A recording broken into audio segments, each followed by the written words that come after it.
entusiastas del confort. Bienvenidos aquí a la zona de seguridad. ¿O no? Y de confort. Y de confort.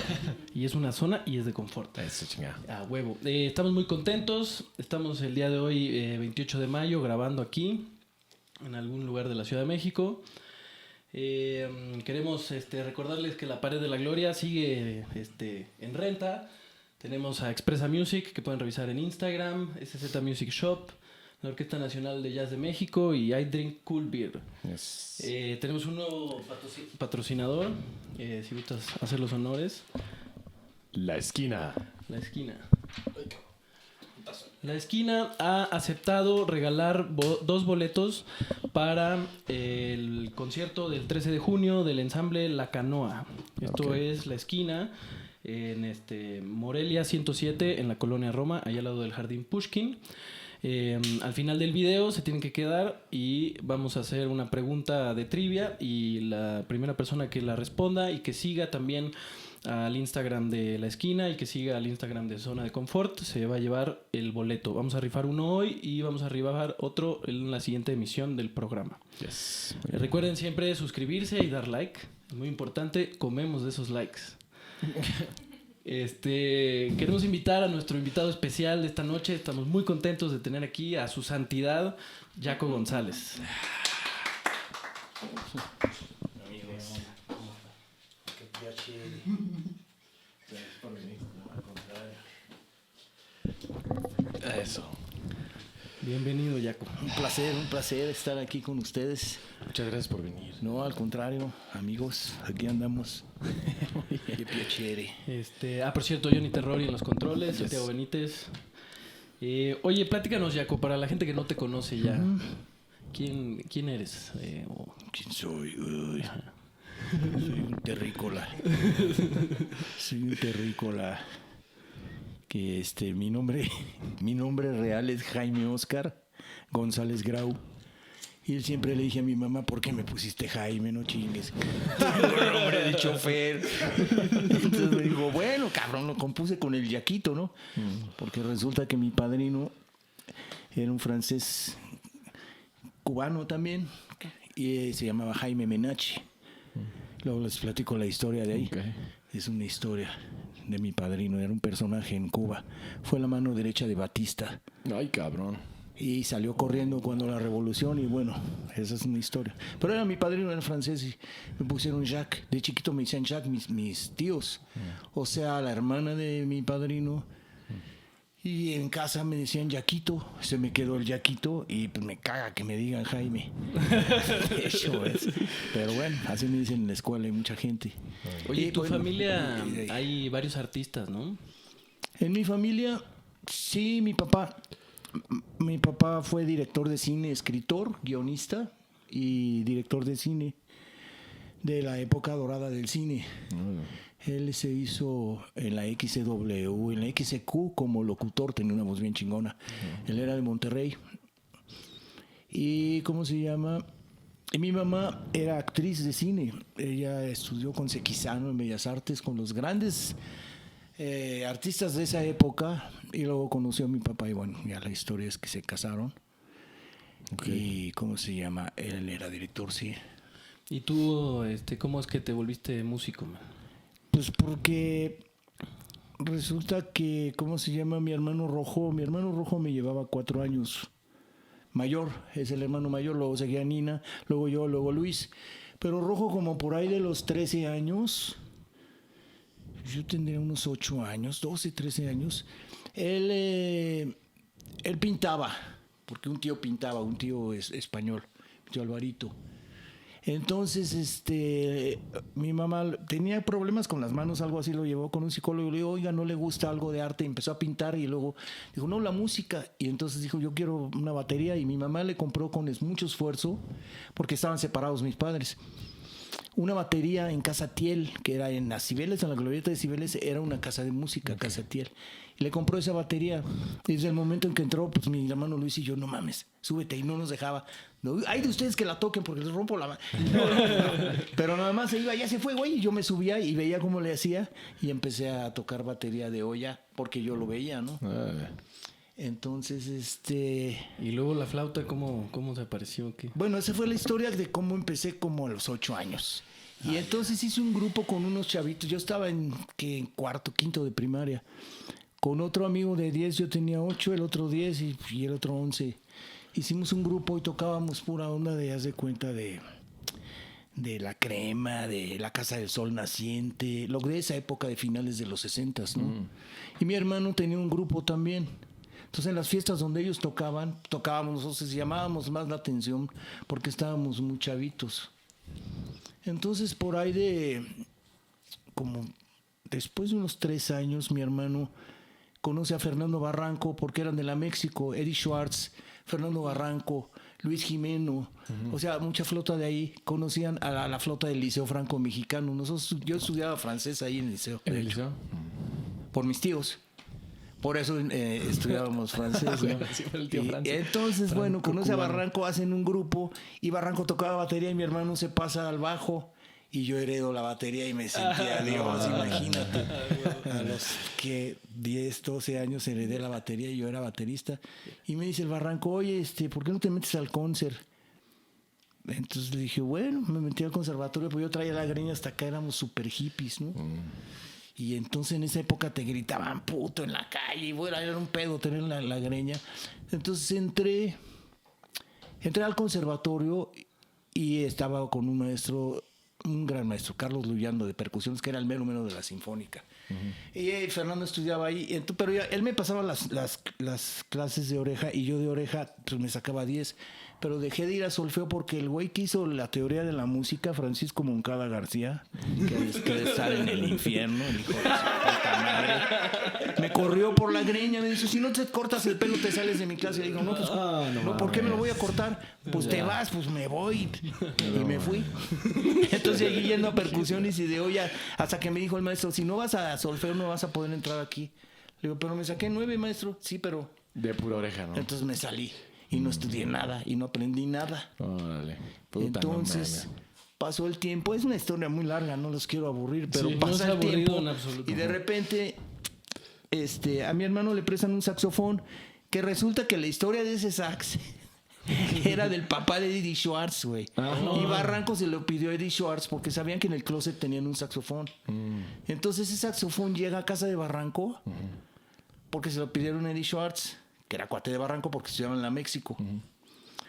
Y el caso es que mi hermano tocó 3 meses, 4 meses y lo dejó ahí. Yo llegaba corriendo de la escuela y veía el estuche y dije, chingue su madre, lo voy a abrir.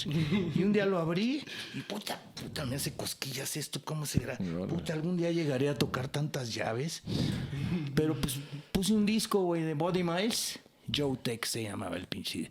¿De Buddy Y Miles? De Buddy Miles, un baterista del Electric Flag, de un grupazo de rock jazz, antecesor a los Breakers y a todo. Lo que era Blood, Sweat and Tears era rock jazz, entonces no se llamaba fusión, ni fusion, ni smooth jazz. Ya sabes que cada quien le pone como quiera la música y viene siendo una mamada porque la limitan, ¿no?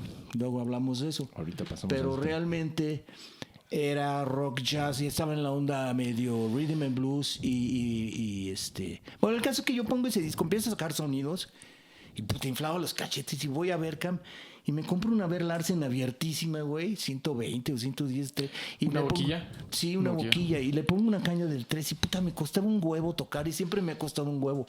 Pero entonces aprendí y empecé a sacar soniditos y ya me lo quedé en mi cuarto, güey. Ah, huevo. Era un Honer. Entonces, cabrón, un día llega mi hermano y me dice, y Barranco me dicen, oye, cabrón, ya te oímos, güey, que tocas el sax. Le digo, no, aquí haciéndome pendejo. Me dice, ¿por qué no le entras con nosotros? Le dije, no, yo no soy saxofonista, yo soy baterista. Ándale, cabrón, no seas cabrón. Yo tenía 14 años. No mames. Más o menos. Y no, yo soy baterista. Ándale, hasta que me convencieron. Y entonces entré con ellos a la banda Hot Band, que tenían una banda Hot Band. Pero eran puros morritos. O sea, todos estaban bien No, morros. no, ¿O eras tú- morritos, tú yo. Tú eras Esos más güeyes morro? eran Ya unos está. paquetones labregones, güey.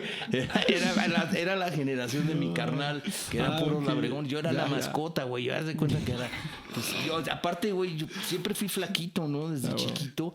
Entonces me veían súper chavito. Y los güeyes ya tenían como. Bueno, estaban chavos, pero eran más grandes que yo, todos. Yo era el más chiquito, ¿no? Y empezaste y agarraste el sax. Entonces, tu primer instrumento, vaya, Por decirlo melódico, fue el... Melódico, sí, pero en realidad mi primer instrumento fue la bataca, ¿no? Qué cagado, güey. Y Eso tocaba es todo lo de la época de los Doors, de Janis Joplin, de La Crema, cagado, de los Beatles, todo lo que se oía en Susie Q, en fin, lo que se oía a finales de los el 60. puro... Tú creciste aquí en la Ciudad de México, Shuffle, ¿no?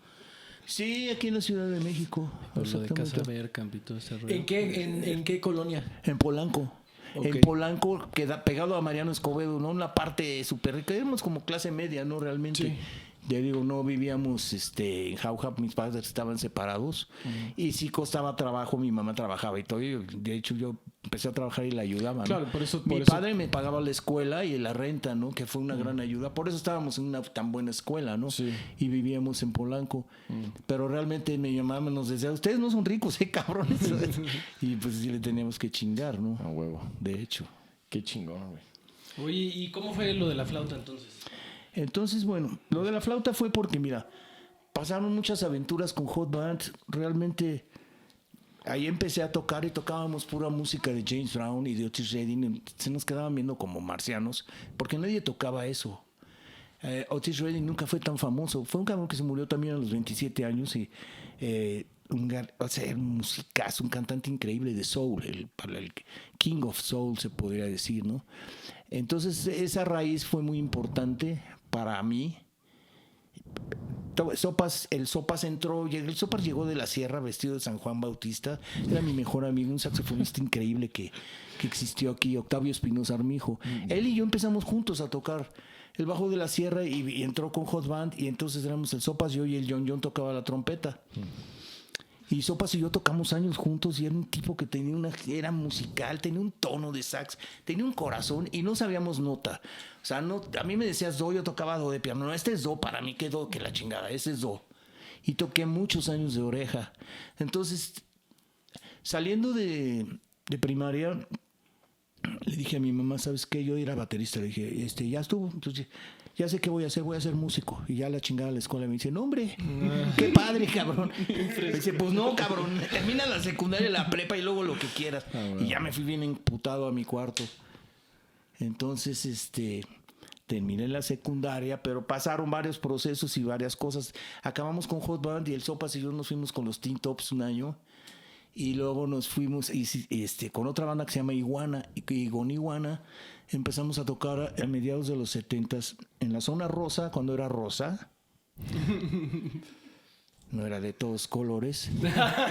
Ahí había muchos congales. Ahí estaba la vida, era como el Village de Nueva York, donde estaban todos los congales, donde tocábamos todos los músicos, la banda Tequila, la banda Zorra, todos ¿Eso los en qué grupos. año fue, perdón? 75. Todos los grupos tenían banda, tenían metales, Bandido, Tequila, grandes bandas, güey, increíbles O sea, la bandas. vida nocturna estaba de Sí, y todo en la putísima zona madre. rosa, ¿no? Eran cafés cantantes y aparte con gales, el Rafles, el Señorial, el 747 donde tocábamos nosotros, el Normandí. Todos nos veíamos en ciertas taquerías porque todos A tocábamos cotorrear. ahí, tocábamos de todo para bailar y para todo, porque llegó la música a disco y le dio la madre al rock y le dio la madre a todo. Claro. Pero tenías que tocar de todo, ¿no? Entonces, ese fue el proceso todavía de hoy con Iguana. En el 76 termino la prepa. Yo estudié con el Piro toda la secundaria y prepa. Piro Pendace de Ritmo Peligroso.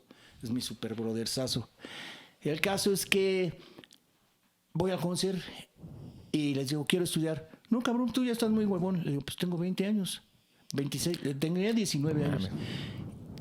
Es que yo empecé a estudiar en la facultad a los 19, güey. Bueno, pero entonces llegan y me dicen, no, ¿sabes qué? Ni madre, ¿por qué no tomaste el curso de exploración? Porque yo llegué en septiembre. Le digo, ¿qué es eso? Ah. Pues el curso de julio y agosto.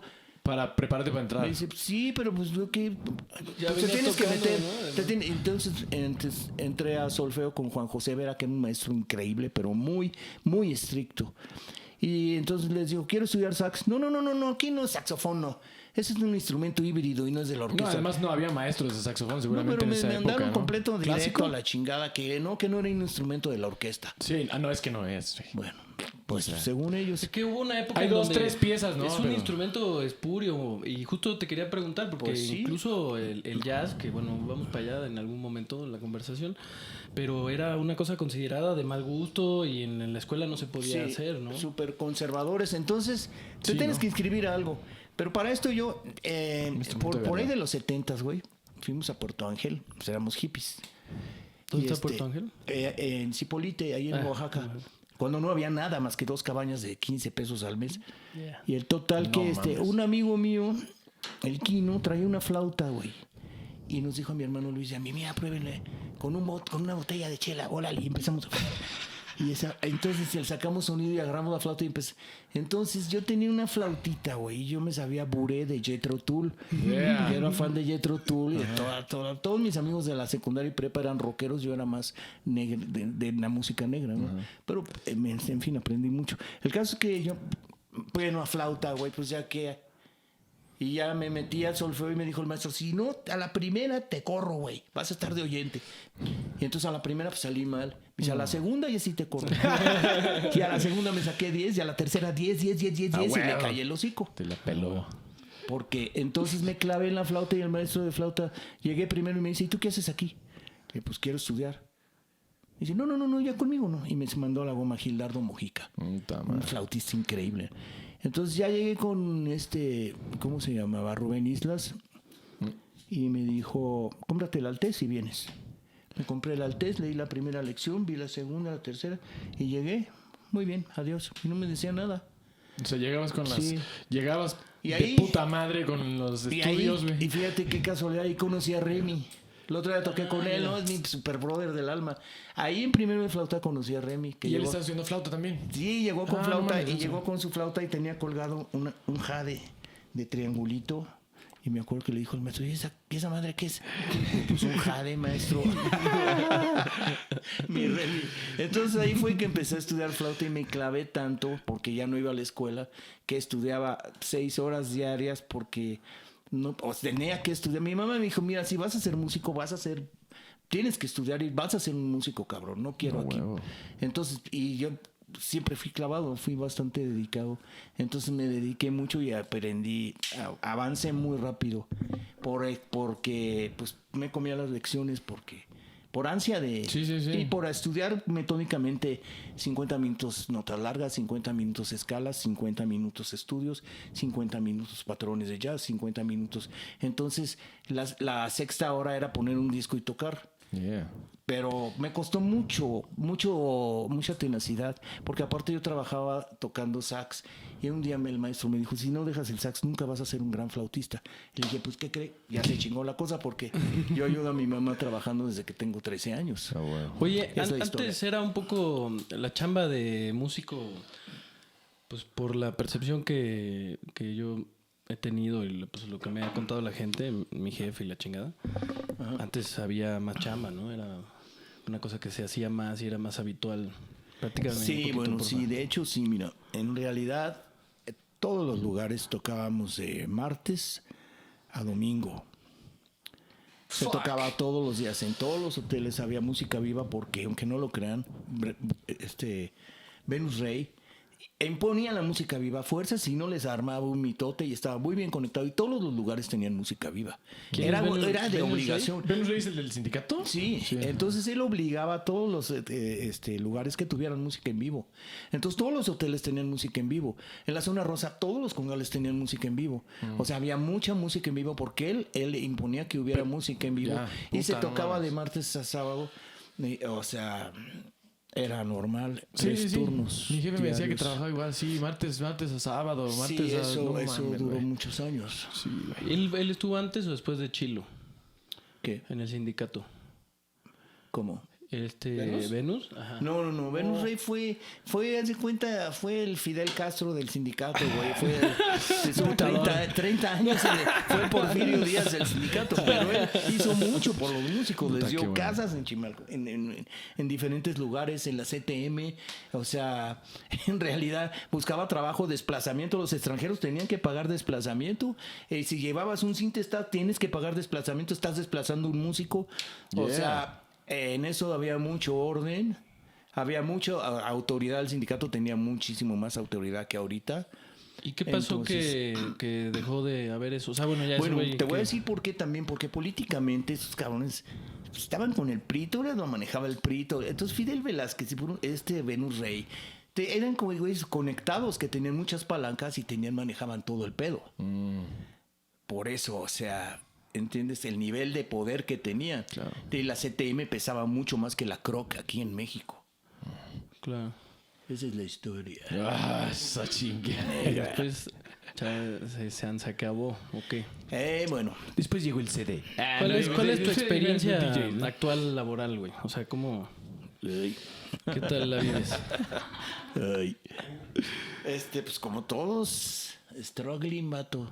Sí, güey. ¿Qué creo que quiere decir? Pues sobreviviendo como podemos, porque es muy difícil. Te puedo decir que todavía cuando yo llegué en el 90 a México, yo tengo una larga historia porque ya tengo ya muchos años.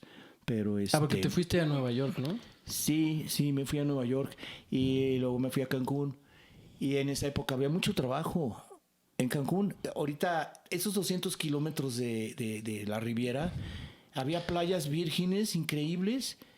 Y Cancún era de este tamaño, así. Y había 1000 veces, 10,000 veces más chamba trabajo que ahorita. Ya sé. Cabrón, pero No, cabrón. ya sé. Y tocabas igual de lunes a sábado. A veces en temporada tenía triplete.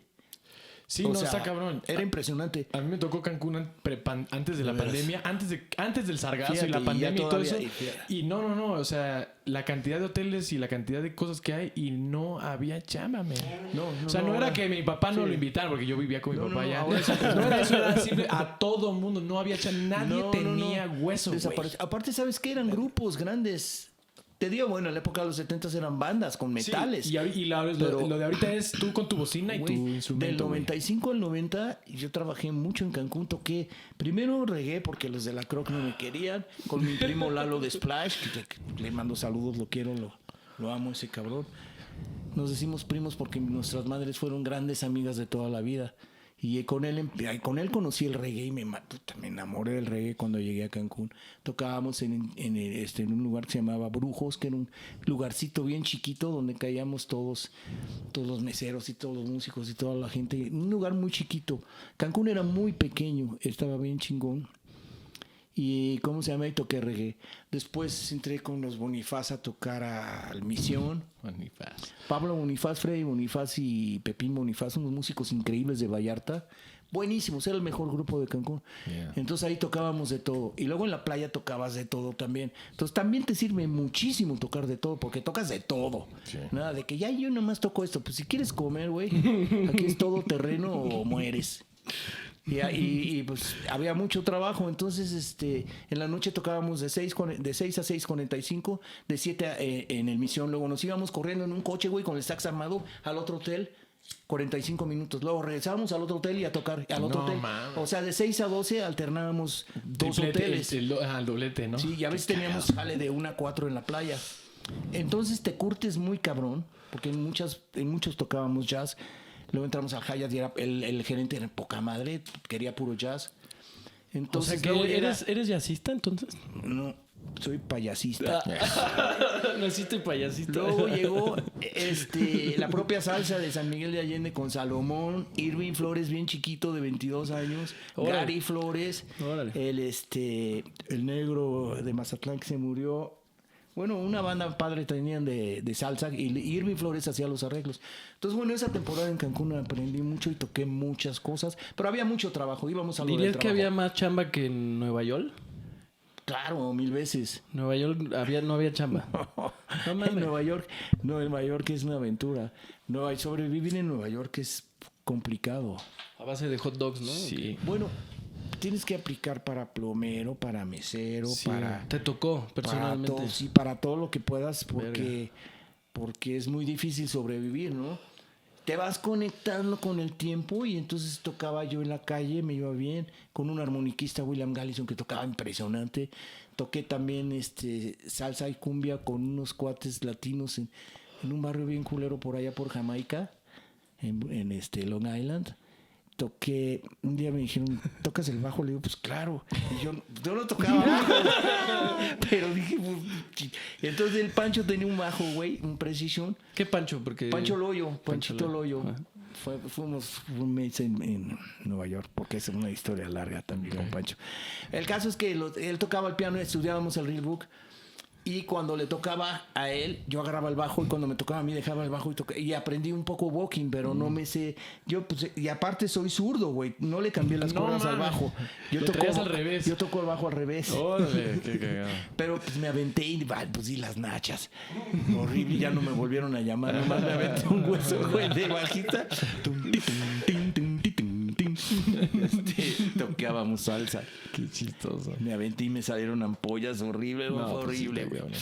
Pero bueno, entonces sobrevivir en Nueva York fue difícil porque tienes que hacer muchas cosas y hay poco jale y te buquean, te programan ahorita una tocada y luego pues, igual que como ahorita, pero igual como que ahorita aquí, aquí les damos. puta, no mames. Entonces fue complicado. Oye, tú actualmente tienes un proyecto, andas buqueando y programando tu proyecto o así. No, fíjate que no. ¿Por qué? No, porque no me gusta hacer la nana de nadie y tengo una personalidad poco sociable y me cuesta trabajo eso. Para hacer andar director. organizando. Tienes cierto tiempo y siento que no estoy para estar arreando baquetones. Yeah. Es muy difícil. En realidad el arte de la música es conjuntar a la bola de cabrones a ensayar, hijo. Eso es un pedo, ¿no? Es un pedo. Y no, realmente no. Grabé hace 4 o 5 años.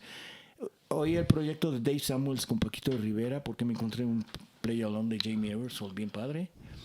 Y me encantaron las rolas y las grabé con Nativitas, Milagres, Stan Infanzón y ¿cómo se llama? Y Polen y yo, y grabamos eso ahí, lo tengo enlatado. Shout out to Polen, invitado aquí al podcast. Polen Iñaki. Ah, qué bueno. Ah, huevo. Gran flautista, alumno de tu papi. Sí. Pues, No, toca gran de pinga, Ricardo. pinche Sí, Polen. toca increíble. Y quedó padrísimo, por ahí lo tengo enlatado. Lo voy a sacar. Oye, algún ¿y día.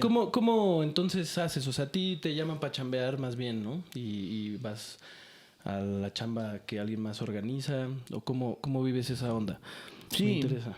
pues realmente pues todos nos conocemos, ¿no? En el medio. Te diré. Bueno, creemos.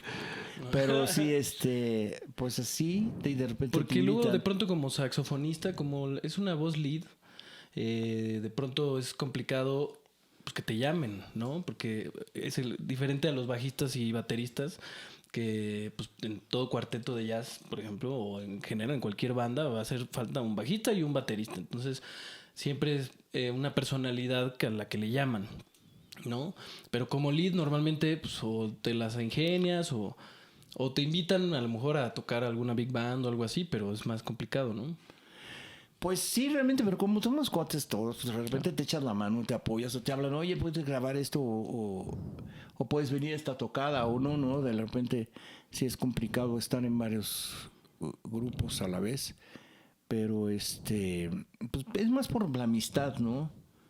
Que de repente te habla o el Dani o te habla Pepe Hernández o quien sea y porque nos conocemos hace mucho. Entonces es un apoyo a los cuates también, ¿no? Que pues, hay que apoyarnos entre todos. Pues sí, de hecho así Y sale. cuando puedes ir a tocar, pues vas a tocar, ¿no? Sí. Realmente. Así salen la gran Sí. mayoría de los huesos, salen Sí, así. por la amistad y los Una onda conectes de los social. cuates. Sí. ¿Qué pasa entonces con los músicos que tienen problemas precisamente sociales? Como Varios. Como quienes. como sociales, no entiendo. ¿Me puedes repetir la pregunta? Pues problemas para socializar, no problemas sociales. La socialité de la chafaldrane. Porque es complicado, ¿no? Hay una onda, yo siento que hay que tener cierta personalidad para clavarse con el instrumento y para ser chingón en ello, ¿no? Y no necesariamente eso es sinónimo de que tienes las habilidades sociales, ¿no? Para pues, sobrevivir de eso, ¿no? Cabrón. Yo siento que... A ver, platícame, ¿qué opinas? Pues, no, es que somos diferentes personalidades, cabrón. Entonces... Pero yo sí, por ejemplo, especialmente un pendejo para quedar bien con la banda. O sea, a mí me cuesta mucho trabajo hacer la labor social que implica que la banda de repente en algún momento diga, vamos a invitar a este cabrón. O sea, como que todo mi viaje es más... Soy como más egocéntrico y todo mi viaje musical gira más en torno a mí.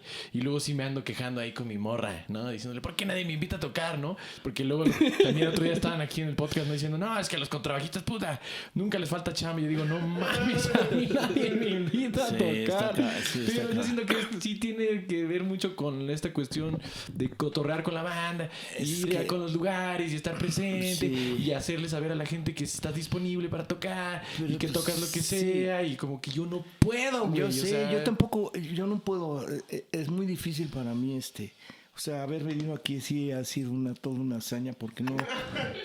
Ya que hablo me suelto, pero en realidad me cuesta trabajo socializar y soy mucho más introvertido en eso y no soy muy protagonista, no me gusta ser tan protagonista, ¿no? Entonces eso te quita mucha chamba. Y te quita, porque hay gente que tiene la habilidad para saberse vender. Y eso está cabrón. Y yo no tengo esa habilidad. Porque ¿sabes qué? Te termino regalando mis lentes. Güey, te lo juro, soy malo para vender. Hice unos acrílicos, güey, del Sound Mirror, que lo pones en el... Hice 10 y los 10 los regalé. Güey. Y los iba a vender, cabrón. Compré unas pinzas chinas para sostener las partituras, ¿no? Y yo, puta, sí voy a venderlas todas, güey. No mames, las terminé regalando todas, güey. Creo que tengo 2 nada más y todas las regalé. Entonces, por eso mismo, me cuesta trabajo venderme a mí mismo, ¿no? Sí. Por ejemplo, Moy Bucay me decía... Quise que la Leger, unas cañas Leger, me patrocinaran, les mandé mi currículum, que no es por nada, pero está largo porque he sido un vago. Pero entonces, no me pelaron, güey, así como el 5 tampoco me peló y, o sea, no soy nadie. Entonces le digo a Moy Bucay, un gran amigo mío, saxofonista increíble, que estudioso de la madre, y le digo, pinche Moy, no, mándales la carta, sensei, vas a ver, te van a patrocinar. Y pues toma tu patrocinio. No me pelaron, güey.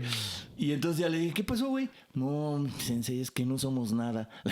No mames. Si no estás en las redes, no tienes likes, no eres nadie. Sí. Tú y yo no somos nadie. Le digo, gracias, amigo. ¡Qué animote! Pero realmente no soy nadie. Y no soy nadie, o sea, ¿quién soy? Pero realmente sí está gacho porque dices, oye, cabrón, entonces tengo que ser influencer para que me patrocinen. Es neta.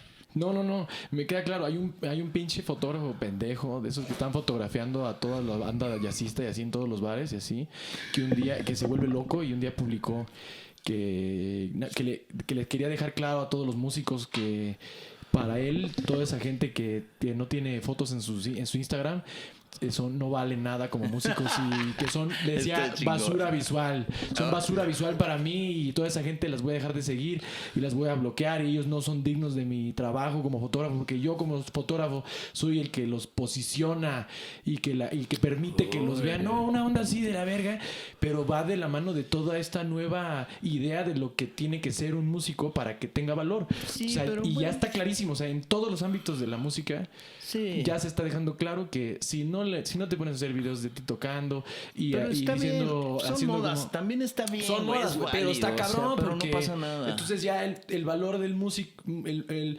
porcentaje del valor del músico que reside en la habilidad del músico se desplaza a un porcentaje microscópico y el gran porcentaje de tu valor termina siendo una cuestión aparente como de escaparate, como estética, así como de, cabrón, si yo me visto de Prada, entonces sí me van, ¿me entiendes? En vez de si yo llego y me subo y toco cabrón, o sea, no sé, a mí no me late eso por lo mismo de que soy un cabrón que difícilmente se pone a cotorrear con la banda, o sea, llega a un lugar donde hay muchos músicos y puta, no quiero hablar con nadie.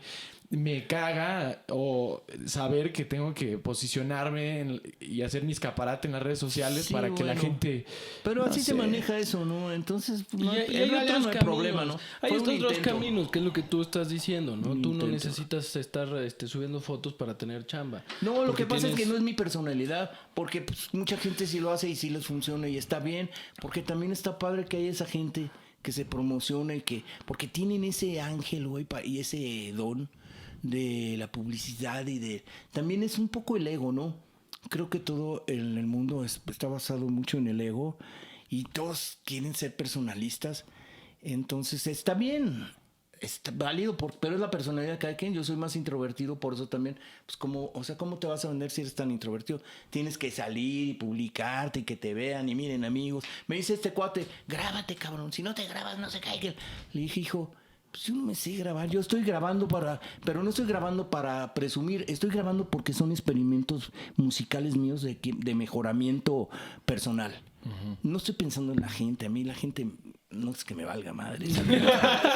¿Cómo les explico? Estoy preocupado por crecer y aprender, no tanto por demostrar que toco o no toco, porque yo no siento que toque, me siento siempre aprendiendo, ¿no? El proceso para mí es eso, no demostrar que toco.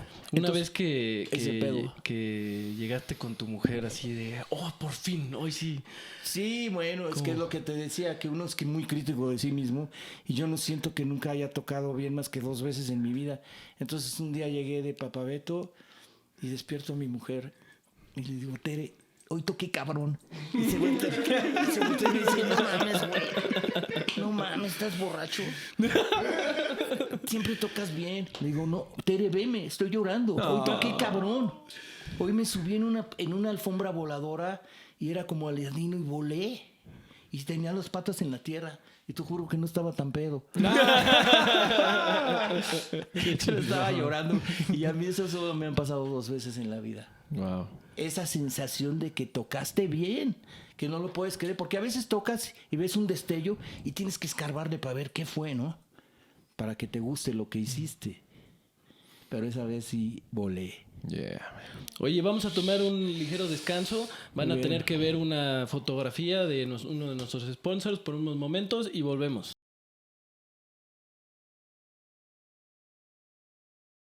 Ok. Bueno, después de esta breve interrupción sponsorial, queremos preguntarte, Yaco, ya, al Chile. ¿Eres jazzista o qué pedo? Pues soy todoterreno, güey. En realidad la vida me ha hecho ser todoterreno, ¿no? ¿Lo dices por una onda así como de humildad? Bueno, es que más bien dices, ¿te no gusta? me refiero porque también güeyceo, o sea, para mí no es malo porque soy músico. O sea, yo realmente me mantengo de la música desde chavito y ayudaba a mi familia. Y para eso tienes que tocar de todo, de música comercial y de todo. Entonces, realmente no menosprecio ningún tipo de música porque de eso he comido y he aprendido mucho. Nunca me imaginé tocar mariachi y aprendí muchísimo tocando mariachi con la flauta, güey. Está bien difícil.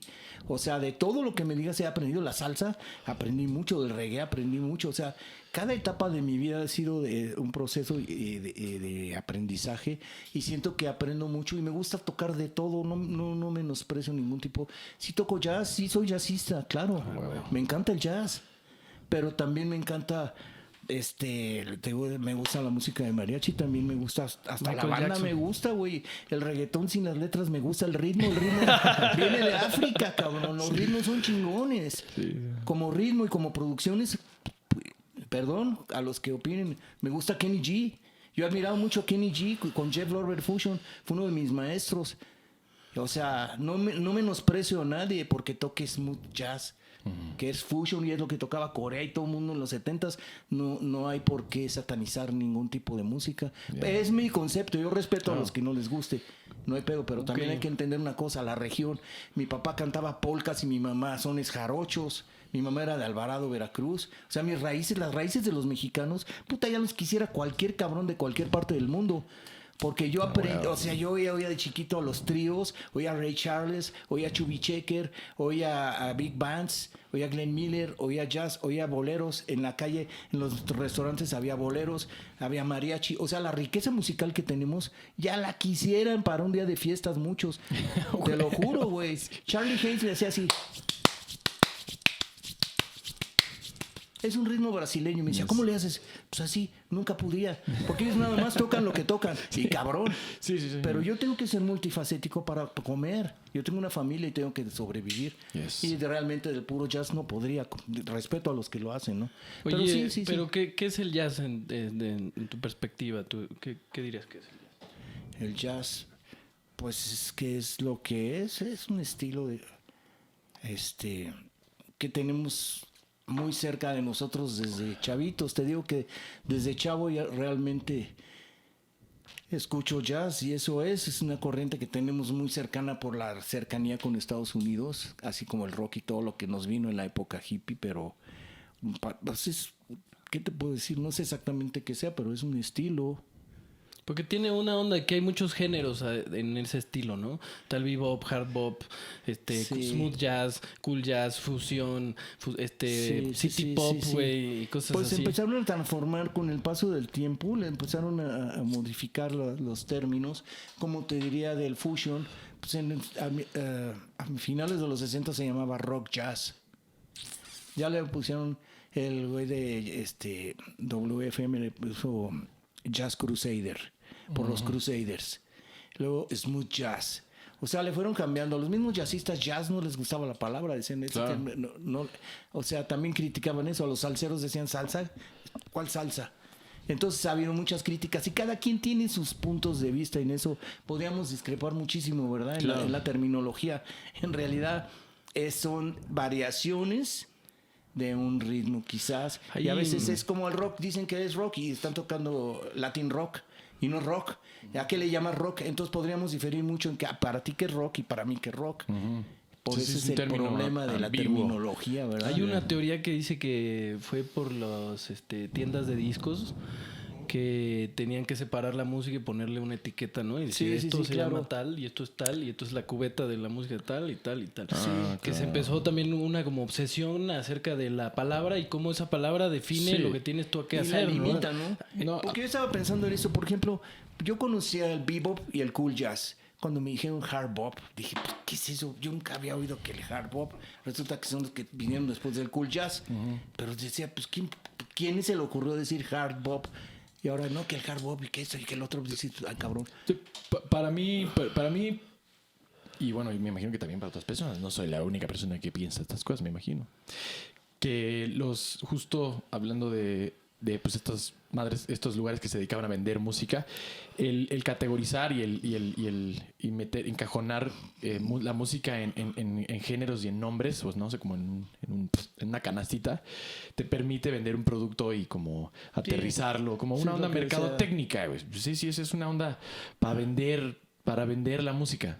O sea, si no le puedes poner nombre al producto, no lo puedes vender. Porque Sí. entonces, mira, te ofrezco, Sí, pero en cómprame. realidad- En No, realidad es entonces tienes que relativo, ponerle- porque a veces ni es rock, ni es jazz, ni es blues, o sea... No, pero tú es haces un relativo, análisis ¿no? de mercado No, más lo o menos limitan de los... a una sí, terminología. tú analizas análisis de mercado, las disqueras y los güeyes que tenían el varo para vender ese producto, haces un análisis y ves qué nombre le pones a la música que quieres vender y para que la gente la compre, güey, y se acabó. O sea, no necesariamente es porque Miles Davis dijo que lo que él hacía era, ¿no?, jazz, Él sino justo porque no, estos eso, güeyes que eran los que tienen el varo dijeron, brother, ¿quieres vender esa mierda? ¿Quieres vender millones de dólares en discos? Esto es el nombre que le tenemos que poner, y cuando vaya la gente a comprar tu disco va a estar debajo Pues sí, de pues de alguna jazz. manera sí se detecta qué es cada cosa. Pues sí, ¿Verdad?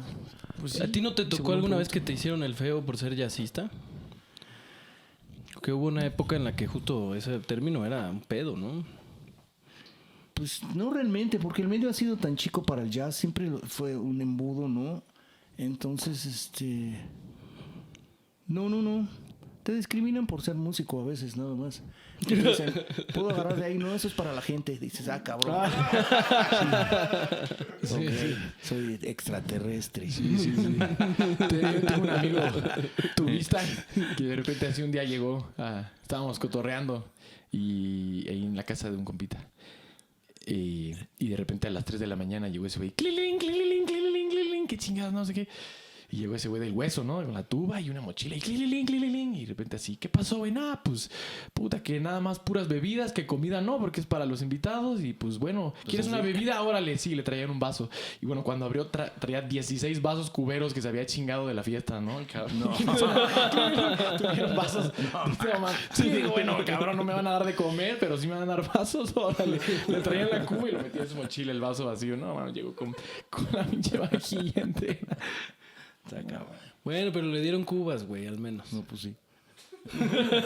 Pero comida no, güey. Imagínate a las 4 de la mañana cagándote de hambre y eso, güey. No, pura bebida.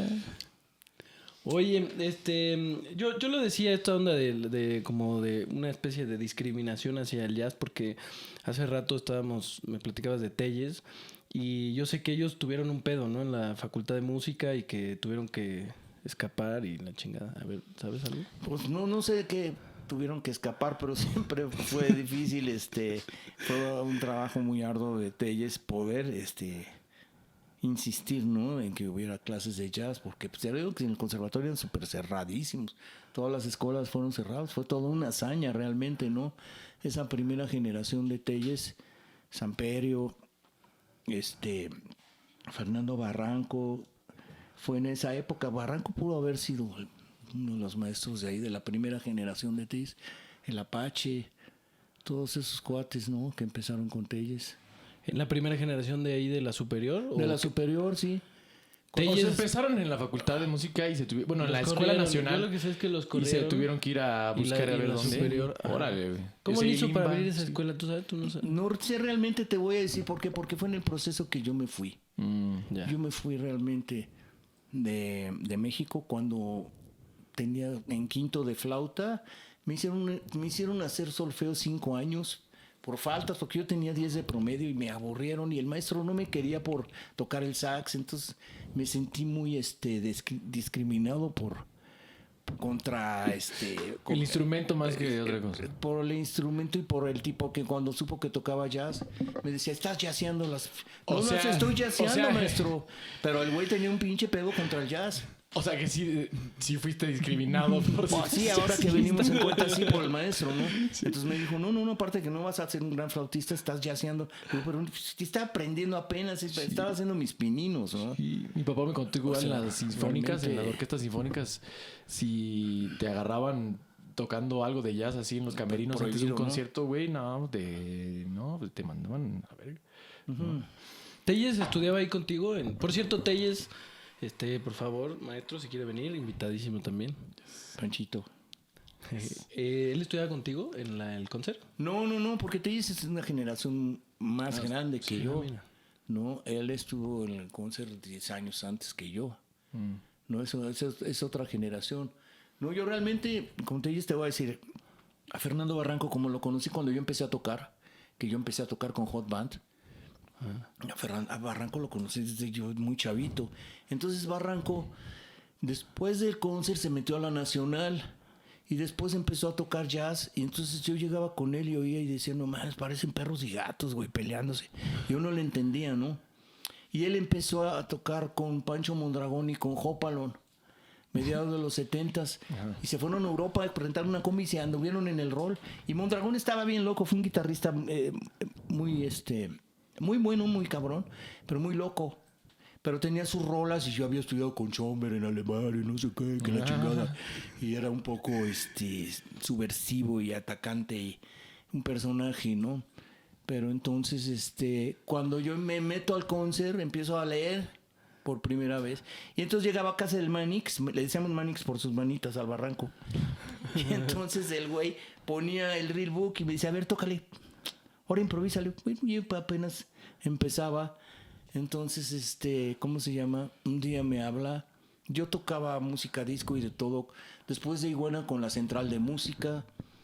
Y en el 00, en el Camino Real, tocábamos música disco y de todo, ¿no? Pues yo no sabía, yo apenas estaba aprendiendo a leer.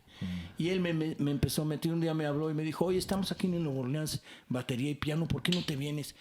Para eso tocaba Billy Soto, un gran bajista, güey, increíble, que vivía también en Polanco, en Schiller y Horacio. Y tocaba con la banda Tequila.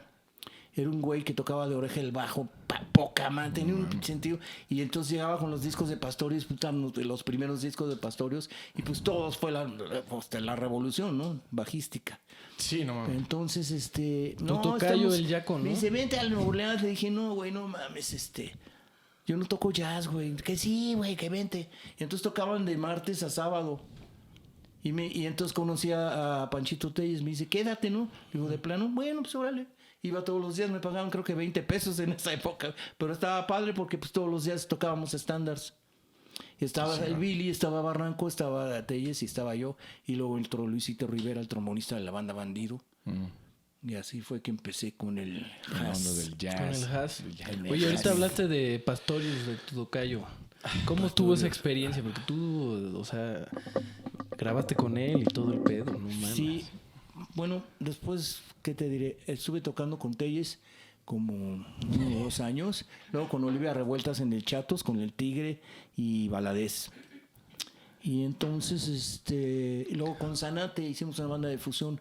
El Cabezón, su hermano Darío, tecladista impresionante. Chuchito Sánchez Puebla y yo. Entonces tocamos ese año en el Galeón y lo parábamos de cabeza, güey. El otro grupo era Coloso, que era Enrique Neri, el Kennedy, el Popo, Chuchito Rodríguez, el Camarón y Carlos Macías. Y sonaban impresionante No música mames. original, ¿no? Nosotros De éramos Neri. puros refritos, no teníamos música original, pero sonábamos muy cabrón fusion, porque nos encantaba el fusion, ¿no? Tocábamos Yellow Jackets, tocábamos Roland Vázquez, en fin, todo lo que nos gustaba, Chicorea y cosas así.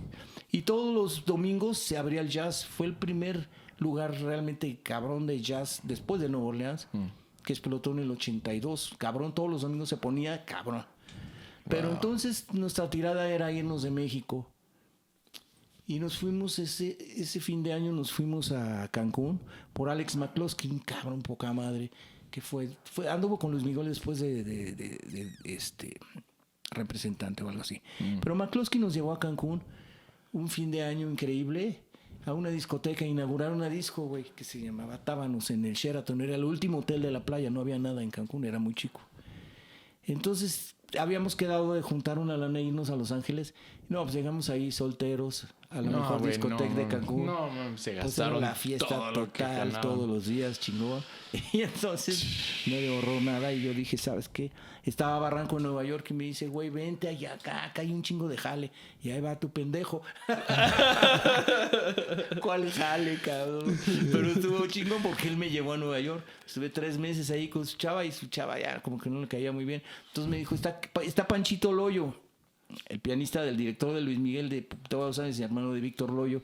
Y entonces ya los había conocido porque pisaron el Galeón y se fueron para Nueva York por una historia de que una gabacha que se ligó Horacio se los llevó para allá.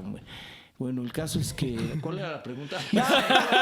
¿Por qué toqué con Pastores? Llegaste güey? con el Jaco. Fue toda una vivencia, es que es muy larga, mis historias son muy largas. Llegaste allá. Llegué a Nueva York y Nueva York. empezamos me voy con Panchito y Panchito éramos roomies ahí en Bay Ridge, cerca del Staten La Island. pregunta era, ¿cómo fue que llegaste a tocar ahí con... Por eso es que es un proceso para llegar hasta allá, güey. Porque realmente pasaron muchas cosas. Pero una de esas cosas es que llegó Carlos Macías, el baterista, que había sido baterista de la banda. Después de Bandido hicieron Goliat y alternamos con ellos en el 75 allí en la Zona Rosa. Y era una banda increíble, güey. Estaba el Meme, estaba Carlos Macías, estaba Cristóbal de 17 años, que ya tocaba cabrón. Cristóbal siempre fue un monstruo. Impresionante, ¿no? Nos conocemos desde esa época. ¿Cristóbal qué? López. Cris Lobo. Desde esa época. Caso es que Carlos Macías conoce a Robbie Amin, que había venido a México, y le digo, vete a Nueva York, güey. Y cuando llegó a Nueva York, Robbie Amin le pintó huevos y no le abrió. Y nos habló, oye, ¿les puedo caer con ustedes? Y se vino a la casa. Y llegó con un chingo de discos del Museo de Antropología y un chingo de discos de José Alfredo Jiménez. Y discos que él había grabado. Él grabó con todos los artistas de México. Era un baterista impresionante. Carlos Macías por ahí anda. Entonces, llegando a Nueva York me dijo, ¿sabes qué, cabrón? Yo voy a tocar con Pastores. Le dije, no, pues yo voy a tocar con mi abuelita, cabrón. Ahora que vuelva a revivir. ¿No me crees, cabrón? Le digo, no, pues si tú lo dices, güey. Yo voy a tocar con Pastores. Le dije, bueno, pues qué chingón, güey. Entonces... vivíamos en Bay Ridge, no teníamos lana, yo tocaba con unos armenios y turcos con Panchito, a veces, tocaba en la calle, tocaba donde podía rock con unos güeyes por 2 rolas y así me empecé a mover y a salir, me empezó a salir jale. ¿Cuánto tiempo estuviste? Como 3 años y medio. Y entonces, un día, cabrón, abrimos el periódico, el Village Voice, y Michel Petrucciani en el Blue Note y luego Jaco Pastorius. dice, vamos a verlo, güey.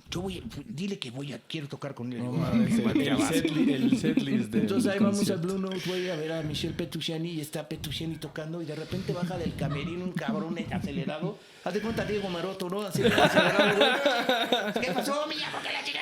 Y baja y se le sienta Petrucciani, güey, tocando Petrucciani, se le sienta y Petrucciani se caga de risa. Y el Pastores tocaba piano, cabrón. Órale.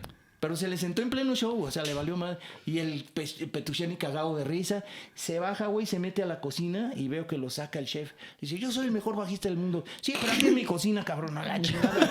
Lo sacó a la verga. O sea, como niño chiquito, güey, cagadísimo. Era el demonio de Tasmania, nomás andaba ahí. Fum, fum, fum, fum, fum. No, una lindura. Entonces, güey, empieza a tocar, ya termina Petrucciani y empieza a tocar Pastorius. Y tocó horrible, güey. Rashid Ali estaba así como en tacha, güey, viendo para el cielo. El güey de las percusiones con una licuadora prendida. Jaco con los acústica a todo volumen, así. Le digo, esos Pastorius, no mames, es igual de loco que tú, cabrón. Entonces, y me dice, Ted Curson era el del Palomazo, un pelón mamón. Y entonces yo no me quise subir porque no me caía bien. Porque un día me subió con la flauta y tocaron Stella by Starlight y yo no me la sabía y quedé como... Ya sabes, entonces, puta, ya no me hablaba el güey. Entonces no me quise subir. Y se subió Pancho a Palomazo. Y salimos de ahí, güey. Y está Pastorius recargado en un cab de esos amarillos, oyendo la música de Weather Report. Y me dice, vamos a saludarlo, güey. Le digo, no mames, sí. Hola, amigos, fíjate, somos mexicanos. Él es Carlos, toca batería. Él es Pancho, toca piano. Y yo toco sax y flauta. Mis amigos de México, qué padre. Dice, no, pues sí, es que me acabo de comprar un DX7. Le digo, ¿un DX7? Dice, préstamelo. O sea, Pastorius le dijo a Pancho. Y Pancho le dice, bueno, pero yo voy. Llévanos a su casa, le dice. Y nos dice, o sea, le dijo al taxista. Y nos fuimos a la casa, güey, con Pastorius esa noche, terminando el Blue Note. Y toda la noche, güey, sacó una de tequila, Carlos, una de tequila. Y teníamos pan Bimbo y chícharos. No teníamos nada, güey. Y empezamos a... Y empezó a tocar el DX7 y puta, el cabrón tocó todo lo que tocaba y sus últimas rolas. Y estuvimos cotorreando toda la madrugada como hasta las 6, 7 de la mañana. Bien. En el departamentito, ¿no? Entonces me dice, ¿me prestas tu teléfono? Sí, lo agarró. Y me dice, vamos a ver a mi papá. Le digo, ¿qué? Sí, a Filadelfia. Le digo, no mames. ¿Tienen dinero? Y le dice Pancho, sí. Y le da los $60. Le digo, no mames. Era lo único que nos quedaba. Entonces, bueno, esa fue la introducción a Pastores. Es muy larga, no quiero entretenerlos. El caso es que, bueno, llegamos. Entonces, salimos de la casa a las 6, 7 de la mañana, ya de día, y había un asilo de ancianos. El güey estaba descalzo, se metió al asilo, y lo sacaron. Y a la vuelta había un congal, que esos que donde se van todos los borrachos cuando ya no hay nada. Hay unos congales que los abres y es como la dimensión desconocida. Afuera está todo calmado y adentro está el reventón y humo y la chingada de todos los borrachos que se van ahí. Porque había un cab ahí solo sin el chofer. Se va por el chofer del cab, lo saca. El cab es un taxi amarillo. O sea, va y lo busca dentro del pinche after. Sí, lo saca y le dice, llévanos a Canal Street. Ahí vamos otra vez a Manhattan a las 7 de la mañana. Que a ver a su papá a Filadelfia. Ya vamos como pollitos atrás de él. Se mete un departamento, güey, y había 3 güeyes y se nos quedan viendo así como, puta, ahí viene este cabrón, no mames. O sea, lo alucinaban. No mames. Y nos metimos. Y entonces el güey agarra el teléfono. No, que la chingada, que no sé qué, y cuelga y que se sale. Y salgo a la calle. Y Pastorius, no mames. Y ya me meto y le digo, no, pues ya se fue, güey. Y le diste todo el dinero y ahora... No, man. ¿Cómo nos vamos? Pues a pedir, güey. Empezamos a pedir. Y así conocimos a Pastorius. O sea, esa fue la intro a Pastorius. Muy cagado. Pero te caía tan bien que el güey te podía voltear y tú te quedabas así felizote. Cualquier chingada. Pero ya con Pastorius, güey. Sí, creo que Pancho cuando lo tenía en el cabo aquí, creo que, mira quién traigo aquí, cabrón. Mira. O sea, pues dale un besito, cabrón. No me van a creer en México, mira. Está alucinando que traía Pastorius dormido, ¿no? El caso es que se escapa y le digo, ahí está tu Pastorius, tocó de la chingada. Se acabó el tequila. Chingó $60. Pero bueno, conocimos a Pastores. Ay, qué chingón. Pero yo voy a tocar con él. Le digo, bueno, ok. Y pasaron los días y los meses. Abrimos el Village Voice. Delmar Brown con Jaco Pastorius en un congalito, solos, a dueto. Delmar con sus secuencias era el pianista de Pat Martino. Era un negrito así con sonrisa de mazorca de lote, simpatiquísimo, que tocaba el keyboard, güey. Y me dice, vamos, güey, yo quiero tocar con ese cabrón, voy a grabar. Bueno, güey, ya vas. Pero para esto Carlos había estudiado los ritmos de los indios guaves del Tehuantepec. Entonces, llegamos al Congal. ¡Ah, mis amigos de México! ¿Tienen dinero? Le digo, no, yo no. Mames, no. ¿Traen aquello? No, yo no. Dice, pero es que es cumpleaños de mi hija María Pastor. Le digo, pues mucho gusto. Qué padre, güey. Ahorita le dedicamos una canción. Pero entonces, Carlos traía su Walkman. Y entonces, dile que quiero grabar con él. Le digo, no mames, sí, neta. Le digo, he wants to record with you. Ok. Dice, Jaco, listen. Y agarra y le pone el Walkman. Y empieza Jaco. No mames, güey, yo soy indio. Cuando quieras grabamos. Y me quedé así como timón, güey, no mames. O sea, Pastorius le dijo a Carlos, cuando quieras grabamos, güey. Yo soy indio. No, y pues me quedé así de a cuatro. Entonces teníamos un secre que era amigo de Carlos, porque Carlos grabó mucho en México. Conocía a Calandrelli, un arreglista muy cabrón que grabó mucho en México y vivía en Nueva York. Le consiguió un jale en un congal por allá, en un barrio bien culé. Pero entonces ese güey seteó la grabación, pero el día anterior no me dijeron que el 11 de noviembre del 84 era la grabación. Y yo un día antes toqué en Soho, que es un barrio nice, cerca del Village. Dejé mi tenor en el congal porque iba a tocar al otro día. Me dice, mañana es la grabación. Le digo, no mames, güey, dejé el tenor allá. Pues me regresaba a las 3 de la mañana en el pinche doble R hasta casa de la chingada. Te lo iban a chingar. Me dice, pues hoy es la grabación. Le digo, no mames, pues la flauta. Entonces a mí Jaco me conoció como flautista en esa primera grabación. No mames. Y sí se hizo. Y traía 2 rolas nada más, Carlos. Una que se llamaba Galeón y otra. Pero entonces, en esa época tocaba Pastorius con Dave Weckl y con Mike Gerber, un pianista ciego que nada más oía de un lado y tocaba, cabrón. Y vivía a unas cuadras de nosotros en Bay Ridge. Entonces él dijo, no, pues yo $70. Jaco cobró 200, vendió su batería a Carlos y se rentó una Simmons. Y así grabamos. Entonces llega Pastorius a la grabación con Delmar y dice, no hay dinero para él. Le digo, pues quedan $20 y ¡pras! Que me lo arrebatan. No mames. No, casi me muerde la mano. Entonces estuvo chingón porque esa grabación estaba Mike Gerber, que era como un judío, Pastorius, Carlos Macías, Delmar Brown y yo. Y empezamos a tocar y no sabíamos qué más. Es un disco, el peor disco de Pastorius quizás, pero fue un alucine grabar con él música espontánea, porque salieron muchas cosas. Wow. O sea, se fue armando una bola de nieve de 4 horas sin parar. Puta Lo madre. increíble fue la sensación, pues, de que ser mi amigo. Pancho dijo, no, yo no. Le digo, pues toca, güey, pues que pues la va a pagar Carlos. Yo me aviento, chingue su madre. Y me aventé y me conoció como flautista en esa. Pero no era un disco que tenía el espíritu de querer hacer dinero. No, fue con era la vivir la ilusión de mi experiencia, amigo Carlos, de el grabar. músico más estudioso que jamás he conocido, que se dormía así con su baquetero viendo la tele, que todo el día estábamos estudiando. O sea, él me enseñó a estudiar. O sea, fíjate la ilusión de un tipo que dijo, yo voy a grabar con... Y lo logró. Y se hizo cuate de nosotros el Jaco y era muy simpático. Y luego llegó Gina Montes, que Gina andaba con Carlos en esa época porque en el Galeón se conocieron. Gina Montes era la bailarina de la carabina de Ambrosio, una brasileña, bien buena onda, que nos salvó la vida. Y eso puede ir para largo porque Puta, son no muchas mames. historias. Güey, pero qué increíble historia, güey. Así fue como Fue todo un viaje. grabamos. Me metiste en una película. Luego hubo otra grabación que ya luego les platico en otra. Sí, yo creo que va a tener que ser en otra. Sí, porque son historias en otra sesión. largas historias. Yo, Güey, pero qué chingona historia, man. quería hacerte una última pregunta. Bueno, ya nos acercamos al final del programa. Recuerden que todos estos cuadros están en renta. El precio sigue subiendo. Tenemos una trivia. La trivia va a aparecer una pregunta aquí. Y los participantes van a tener que responder la pregunta en YouTube para ganarse un boleto para el 13 de junio, el ensamble La Canoa en La Esquina, Morelia 107. Colonia Roma.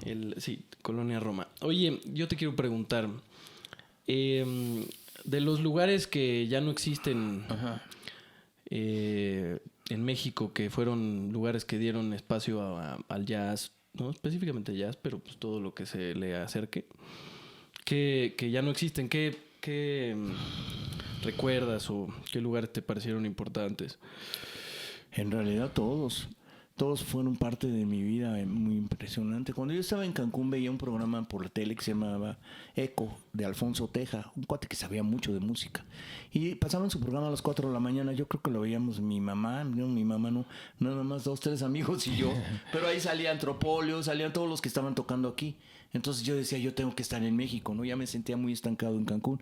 Fue cuando llegué y ya estaba el Arcano abierto. Y luego armamos Tenoch con Cabezón y Cabezón y los Hernández, Nando y Pepillol. Ya luego entró Héctor Navarrete, luego estuvo Álvaro López, Arcano, dijiste, y ¿no? estuvo también sí, varios bateristas, La Kitty y todo, como Tenoch. Luego Enrique Neri armó Voz, que era una banda. Estaba Armando Montiel, estaba el Cabezón, estaba Cris Lobo, estaba Víctor Patrón y Enrique Neri y yo, y con música original de Neri. Y luego también con Betuco, con Wet Paint. Desde entonces empezó. Entonces estaba bien padre el movimiento, ¿no? Yeah. Agustín Bernal tenía el grupo donde luego entró tu papá.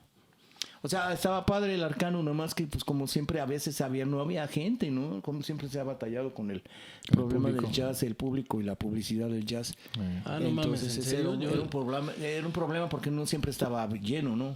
Pues no. En las historias sonaba que siempre estaba hasta su puta madre. Y después Papá Beto y después Blue Moon, que fue lo más chido de toda la época padre, ¿no? 90s y principios de los 2000s. No. ¿Qué hubo? Oye, músicos mexicanos que te gusten, actuales. Obviamente me voy a mencionarte un montón, pero que digas, güey, saxofonistas, güey. Yo quiero que me digas así, unos cuantos mexicanos. Ya dijiste el Sopas. Sí, bueno, pues es que hubieron varias generaciones, ¿no? Somos de diferentes generaciones. Alex Campos y yo y Ponchito Martínez somos de esa generación de mi rodada, ¿no? Y luego ya vinieron Juan Ramos, Diego Maroto, Sergio Galván. O sea, por orden de aparición, fueron los que fueron apareciendo, ¿no?